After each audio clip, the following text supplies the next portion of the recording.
অহা 1 পৰা 6 ডিচেম্বৰলৈকে পথালি পাহাৰৰ শংকৰদেৱ শিশু নিকেতনৰ ৪ৰ্থ বাৰ্ষিক খেল অধিৱেশন বঁটা বিতৰণী আৰু প্ৰাক্তন ছাত্ৰ সমন্বয়ৰ সভাৰ আয়োজন।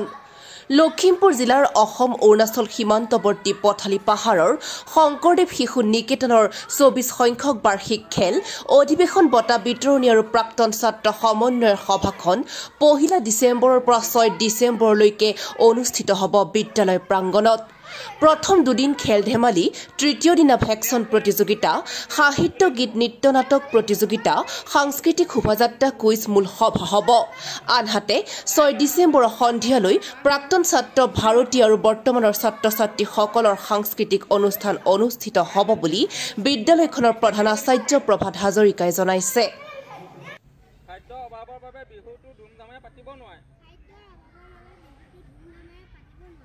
কঙালী বিহু বুলি কয়।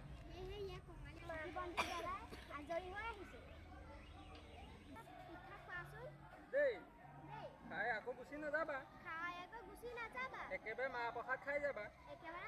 সকলোৱে ক'বা হ'ব হ'ব আমি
অভিভাৱক বা অঞ্চলৰ সমস্ত শিক্ষানুৰাগীৰ অভিভাৱক অভিভাৱিকা আৰু লগতে আমাৰ অঞ্চলৰ ৰাইজৰ সহায় সহযোগিতা বিচাৰিছোঁ 2025 আৰু 26 বৰ্ষৰ আমাৰ বিদ্যালয়ৰ বাৰ্ষিক ক্ৰীড়া সপ্তাহ লগতে বঁটা বিতৰণী আৰু প্ৰাক্তন ছাত্ৰ সমন্বয় সভাখনি আমি 1 তাৰিখৰ পৰা 6 ডিচেম্বৰ পৰা 6 ডিচেম্বৰলৈ আমি প্ৰস্তুতি অব্যাহত ৰাখিছোঁ।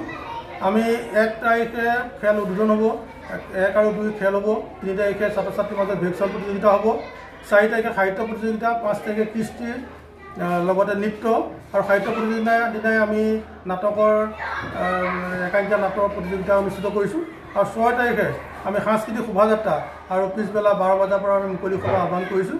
লগতে সন্ধিয়া ভাগলৈ আমি প্ৰাক্তন ছাত্ৰ আমাৰ বৰ্তমান ছাত্ৰ ছাত্ৰীৰ মাজত সাংস্কৃতিক অনুষ্ঠানৰ আয়োজন কৰিছোঁ। গতিকে আমি আপোনালোকৰ এই চেনেলৰ জৰিয়তে সমস্ত অঞ্চলৰ শিক্ষানুৰাগী ৰাইজ ছাত্ৰ ছাত্ৰী অভিভাৱক আৰু অঞ্চলৰ এই বিদ্যালয়ৰ লগত জড়িত সকলোকে আমি সাদৰে নিমন্ত্ৰণ জনাইছোঁ। আশা ৰাখিছোঁ আমাৰ কেইদিনৰ এই কাৰ্যসূচীত আপোনালোকৰ সহায় সহযোগিতাৰে এই শিশু অনুষ্ঠানটিক যথেষ্ট আগবঢ়াই নিয়াত সহায় কৰিব।